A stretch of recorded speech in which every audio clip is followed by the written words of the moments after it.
My name's Tom Place, this is Chasing Cars, and with me today is my long-term Mitsubishi Triton, and join us today as we explore the one and only Victorian High Country. Chasing Cars, honest reviews of your next car. Brought to you by Budget Direct. So why have we come all the way out to the Victorian High Country and we've already taken the Triton off-road previously? Well, that's because there's a pretty distinct difference between tackling a few obstacles and going on a lengthy journey, and it's something that I really wanted to do with the Triton during my 6-month tenure.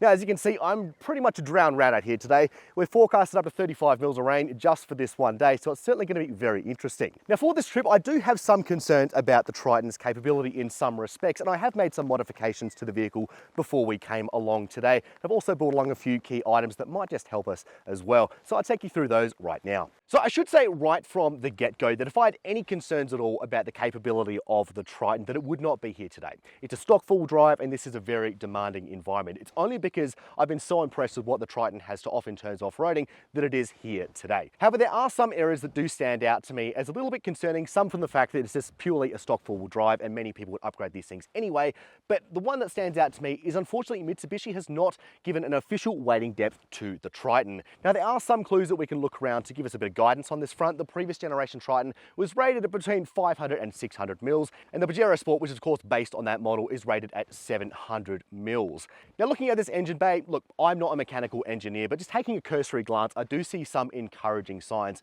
One is the fact that the air intake is all the way up in the top of the guard there, so nice and easy for fitting a snorkel, and also the fact that the alternator sits nice and high in the engine. But of course, I don't really know what other sensitive components lie below, which is why that weighting depth is so important to know. So the next point of concern for me was just the fact that it's on stock tyres. This is a stock vehicle, and although these are written with ATs on the side here, even Mitsubishi says in their spec sheet that these are highway terrain tyres, and they're very much so. Now, unfortunately, the previous set of tyres were a little bit torn up by the previous user. So Mitsubishi has given me a set of 4 new tyres on here, really to give the Triton its best chance. And look, they're pretty good overall. I found them pretty confidence inspiring. They've got a little bit more tread than the ones that we took off, of course. And look, they are an 18-inch wheel, and you probably would want a little bit more sidewall if you're going to be doing this sort of stuff fairly often, but for the most part, the traction has proved fairly okay.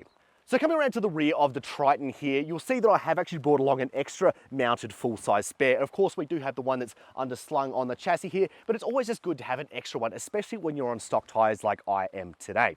Now, you'll also note that I've got an extra 20 litres of diesel here. The Triton doesn't have an especially small fuel tank for the class at 75 litres, though it's always good to have a little bit more. And while the Triton is pretty efficient generally in my experience, I haven't really done long periods in low range before, which of course really does make your fuel consumption go up just that much more.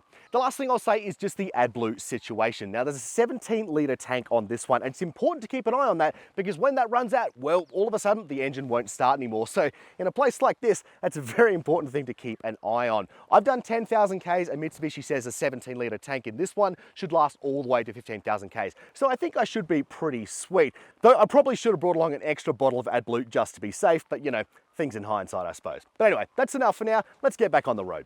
Every 4x4 enthusiast in Australia needs to visit the Victorian High Country. It's simply that good.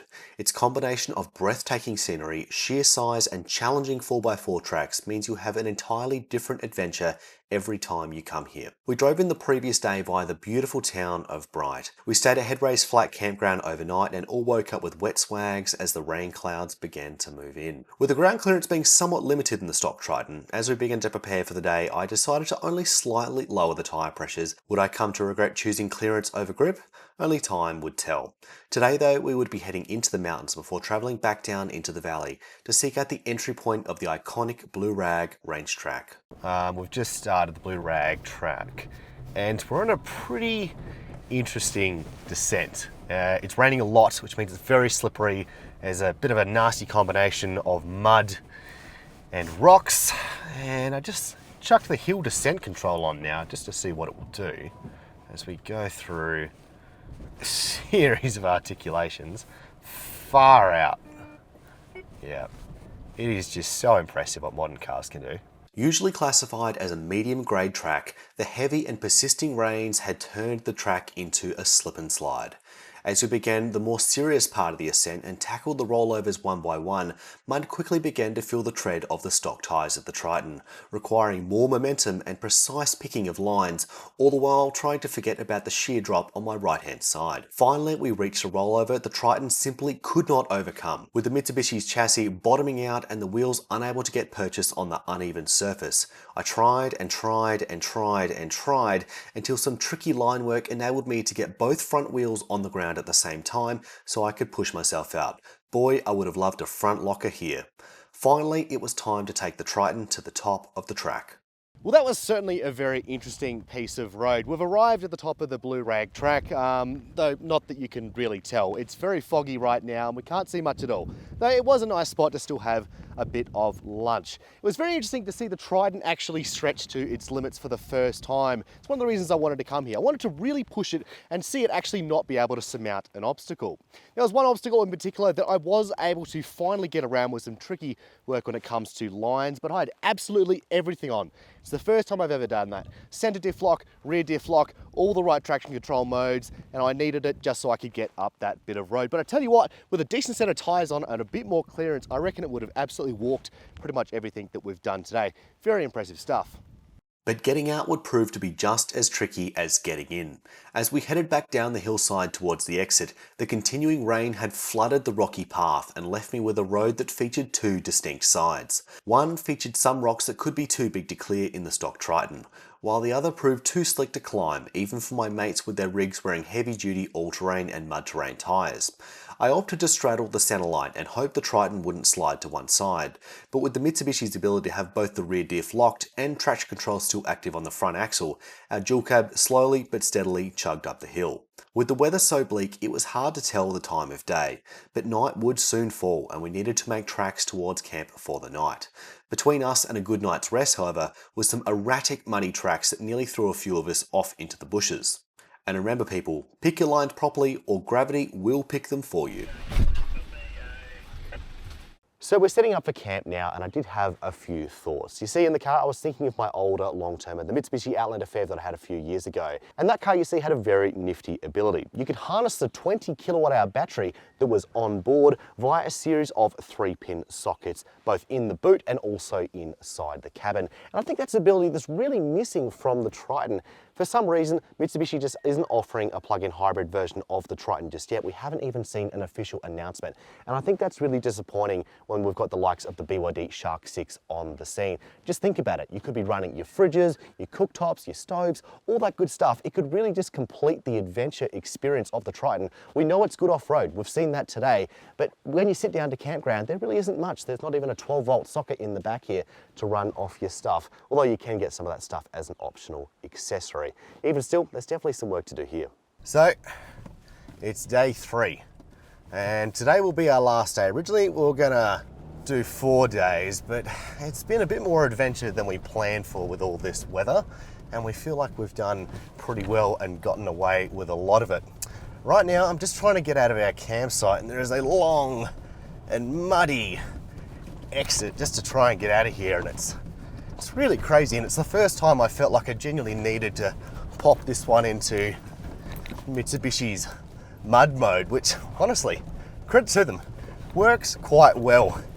Initially, I tried to go down here at just regular 4 high, and then I forgot that meant that traction control still stays on.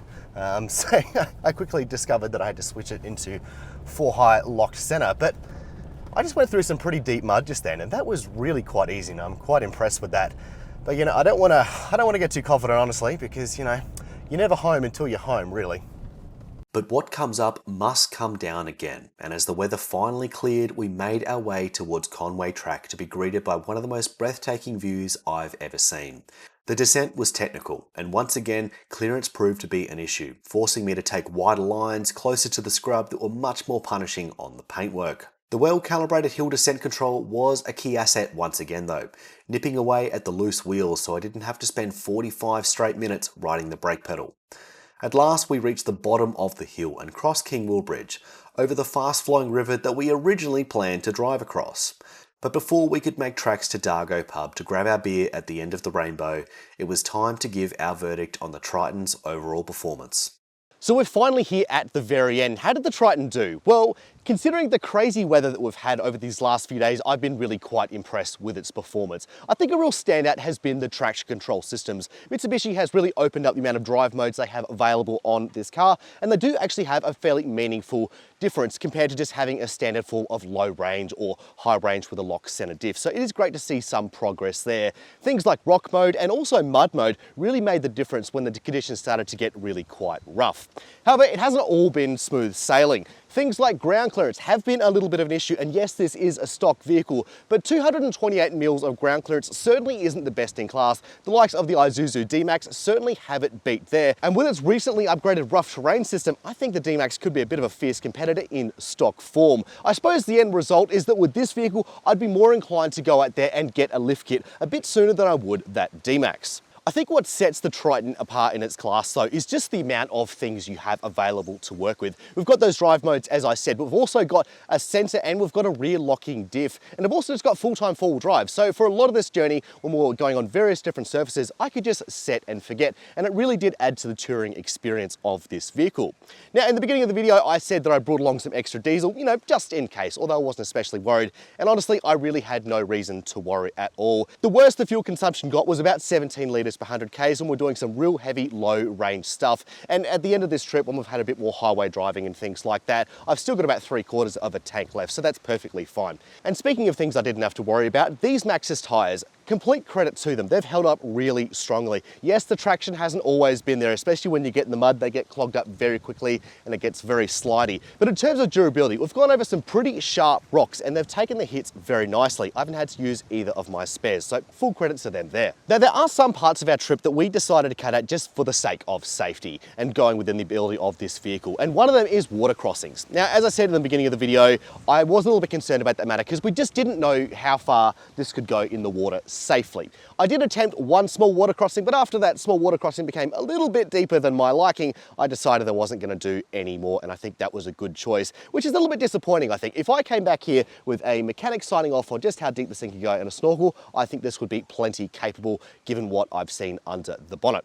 Now, in terms of quality issues, this has actually held up really well. I don't have any warnings, I don't have anything like that, and of course the tyres are perfectly fine, as I said. Though one thing I will point out is that in the very rocky sections, I did start to notice some squeaking coming from the driver's seat. I'm a bit of a big unit, I'm 100 kilos, and so that's lots for the car to hang on to for such a long period of time, swaying back and forth. But nevertheless, not really something you want to see in a new car, and I'm interested to see if that's an issue which stays around or whether it's going to go away and only really comes up in those rough moments. I think the biggest thing I've taken away from this trip though is I've really been searching for what is it that this Triton does absolutely the best at. And I don't think it's the absolute best in its class, but dollar for dollar, I think it'd be very hard to beat the outright out-of-the-box ability of the Triton in this environment. It's completely stock, and just imagine what it could do with a few more mods. Or imagine if Mitsubishi finally pulls their figure out and actually launches a rally art version of this model. Well, for now, we're just gonna have to wait and see, but I'm really keen to hear your comments and thoughts about this trip in the comments down below. Don't forget to like and also subscribe. But for now, thank you for watching Chasing Cars.